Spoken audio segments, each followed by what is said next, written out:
हाँ ना, बहुत बहुत स्वागत है आपका Thank इस you so कन्वर्सेशन much. में। आपकी जो फिल्म आ रही है lipstick under burqa, it's creating humongous buzz everywhere. So let us know about your role and ये भी बताइए कि इस फिल्म को लेकर जितनी जो बज़ क्रिएट हुई थी, क्या इसकी उम्मीदें भी थी आपको? जब आदमी स्क्रिप्ट साइन करता है उसको कोई उम्मीद नहीं होती है, उसको बस ये उम्मीद होती है कि हम अपना रोल अच्छा कर लें, हमको एक अच्छी फिल्म मिल जाए, अच्छे डायरेक्टर्स के साथ काम करने को मिले, अच्छे एक्टर्स के साथ काम करने को मिले। तो आपके पास इसके ऊपर और कोई एस्पिरेशन नहीं होती है।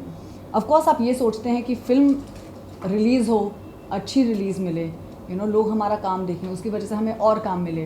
तो एज एक्टर्स हम लोग के पास बस वही थॉट प्रोसेस होता है, उसके ऊपर हम लोग कुछ ज़्यादा सोचते नहीं हैं। बिकॉज एक्टर्स का क्या होता है, प्रोजेक्ट बेस्ड काम होता है, एक फिल्म से दूसरी फिल्म, दूसरी फिल्म से दूसरा टीवी सीरियल, ये वो काफ़ी कुछ होता रहता है।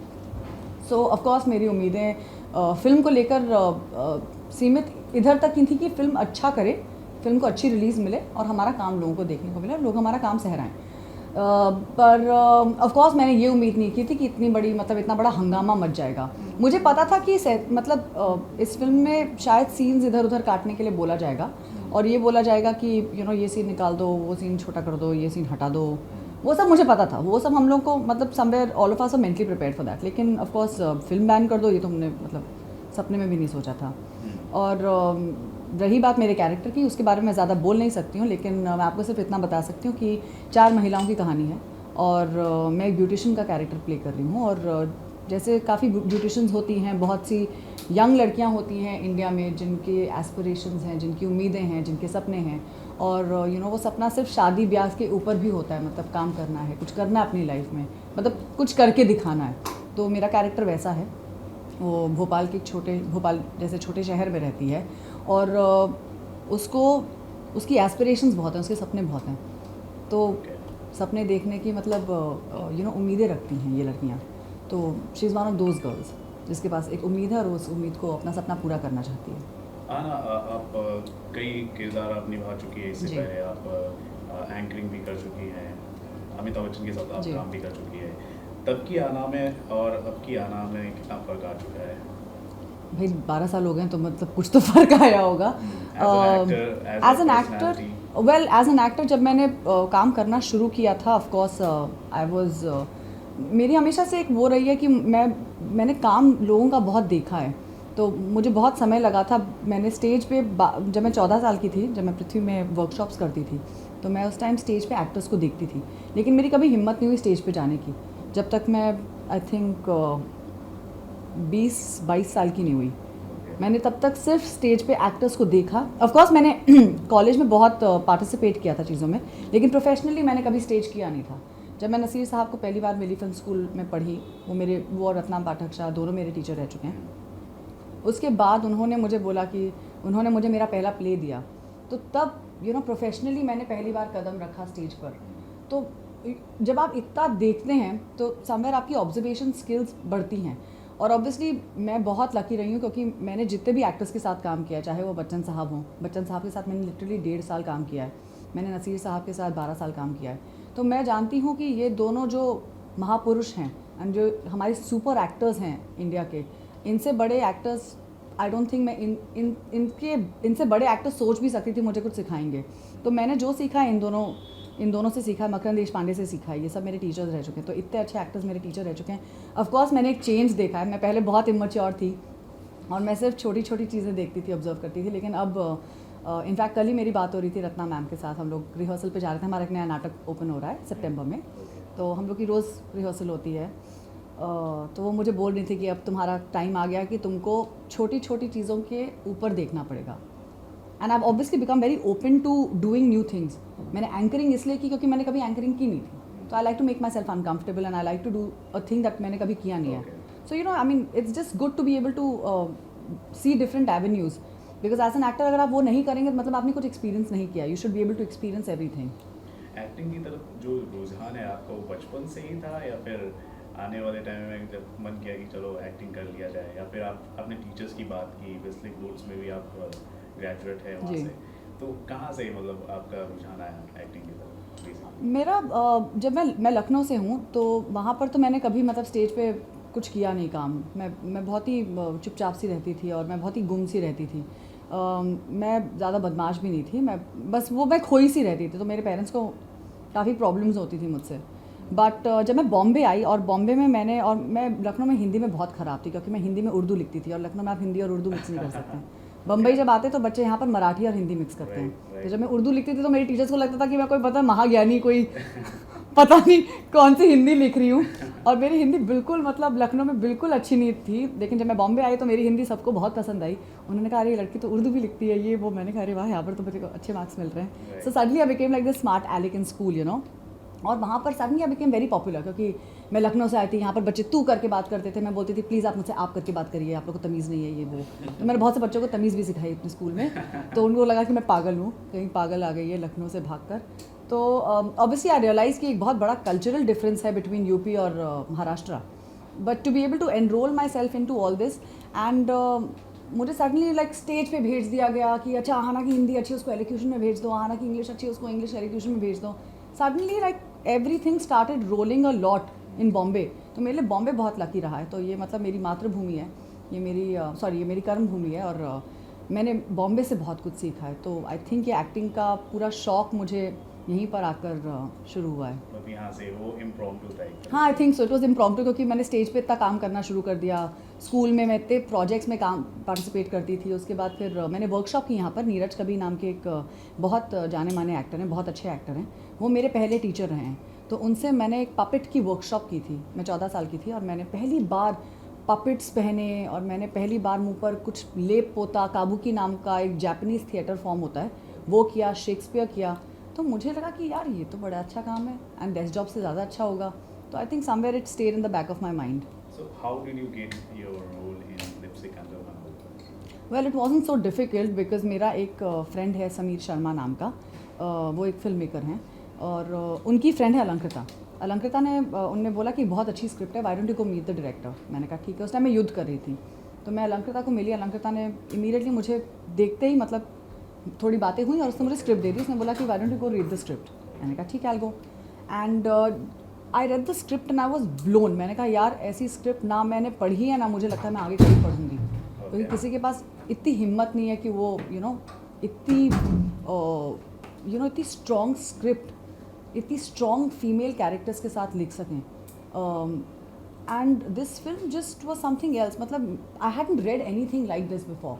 तो आई वॉज कम्प्लीटली ब्लोन। फिर मैंने अलंकृता से पूछा कि यार तुम्हारी शूट डेट्स क्या हैं। तो उसने बोला कि ये। मैंने कहा यार ये डेट्स तो बच्चन साहब की डेट्स हैं, and I am really nobody. मैं बच्चन साहब को obviously I can't turn around and tell him कि सर आप अपनी डेट स्ट्रिप कर दीजिए, मतलब that's not happening. So she was like यार हम लोग शूस्ट्रिंग बजट पे बना रहे हैं, we can't move our dates. I said यार this is gonna get very difficult because I really want to do your film, लेकिन how do I do this, I can't turn my dates down. तो I said I am sorry but this is not going to work out.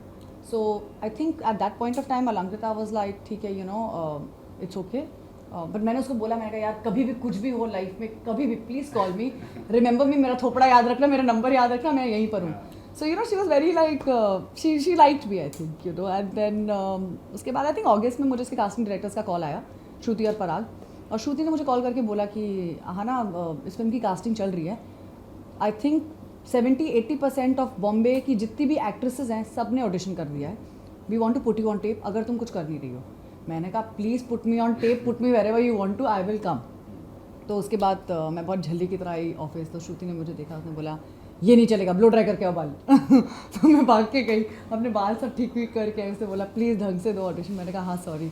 मैं ज़्यादातर अपने looks पे ध्यान नहीं देती थी because that's the way I am, so she was like नहीं please just look like a heroine and come around, like अरे so difficult acting करा लो। So she was like नहीं you have to pay attention to these things। So बहुत अच्छी तरह से उसने मेरा ऑडिशन किया, एंड उसके साथ विक्रांत के साथ मेरी रीडिंग हुई, and then I was on board. Real life में आप जितनी नेचुरल है, आपका कैरेक्टर भी कहीं ना कहीं आप जिस तरह से बातें कर रही है कुछ वही दिखाई देता है, लेकिन फिर भी एक अलग सा एक होता है ना, एक अलग सा जो चार्म दिखाई दे रहा है फिल्म के अंदर, आपके कैरेक्टर को दिखाई दे रहा है। कुछ प्रिपरेशन आपने किया था इस रोल के लिए क्या, और कितनी डिफिकल्टीज भी आई होंगी? हम लोग की actually the thing is that हम लोग ने वर्कशॉप्स की थी अतुल मोंगिया के साथ। अतुल मोंगिया एक कास्टिंग डायरेक्टर हैं और अब एक डायरेक्टर बन रहे हैं। बहुत ही सहज कास्टिंग डायरेक्टर हैं, बहुत ही अच्छे कास्टिंग डायरेक्टर हैं, और बहुत ही अच्छे इंसान हैं, और वो एक्टर्स के साथ वर्कशॉप्स करते हैं। उन्होंने हम लोग की करीबन 10 दिन की वर्कशॉप की। हमारे एक डायलेक्ट कोच आए थे भोपाल से, जिन्होंने हम लोग की भोपाली पर काम किया। और मैंने ऑब्वियसली थ्रेडिंग वैक्सिंग अपनी ब्यूटिशियन से सीखी थी। मेरा एक बहुत ही अच्छा रिलेशनशिप है मेरी ब्यूटिशियन के साथ, तो मेरा रेफरेंस पॉइंट मेरी ब्यूटिशियन है। ओके। और फिर हम लोग जब शूट शुरू हो रही थी उसके एक हफ्ते पहले हम लोग भोपाल गए थे, क्योंकि अलंकृता चाहती थी कि हम लोग वहीं पर बैठकर मैं मतलब पार्लर्स में जाकर समय बिता सकूं। तो मैं एक हफ़्ता लिटरली हर पार्लर में, शायद भोपाल के हर पार्लर वाले मुझे अब जानते होंगे क्योंकि मैंने वहाँ पर जाकर सबके साथ वैक्सिंग थ्रेडिंग सब की है। और मैंने उनके साथ बात की, उनके साथ औरतों के साथ मतलब बातचीत करने की कोशिश की। And I try to basically try to see कि वहाँ की औरतों की एस्पिरेशंस एक्चुअली होती कैसी हैं। So I try to bring that flavour into the film. तो there were a lot of girls जो जिनकी कहानी काफ़ी सिमिलर थी हमारी कहानियों से। 4 लड़कियां, 4 औरतें दिखाई देंगी उसमें। सबकी अलग अलग एक स्पिरिट है, सबकी अलग अलग एक सोच है। लेकिन जो रियल लाइफ से कितना कनेक्ट कर पाती है आपके नज़रिए से? मुझे लगता है कि जब आप फिल्म देखेंगे ना, आपको लगेगा कि यार हमने कभी औरतों की ये कहानियाँ देखी नहीं हैं। जब औरत बुढ़ी होती है आप देखेंगे हिंदी फिल्मों में से यही दिखाएंगे कि नानी बन गई हैं, बड़ी खुश हैं, बच्चे हैं, उनके बच्चे छोटे छोटे नाती पोते हैं। और मतलब उनकी लाइफ के बारे में उनकी क्या ड्रीम्स हैं, एस्पिरेशंस हैं, आपने कभी ध्यान दिया है? मैंने तो नहीं दिया।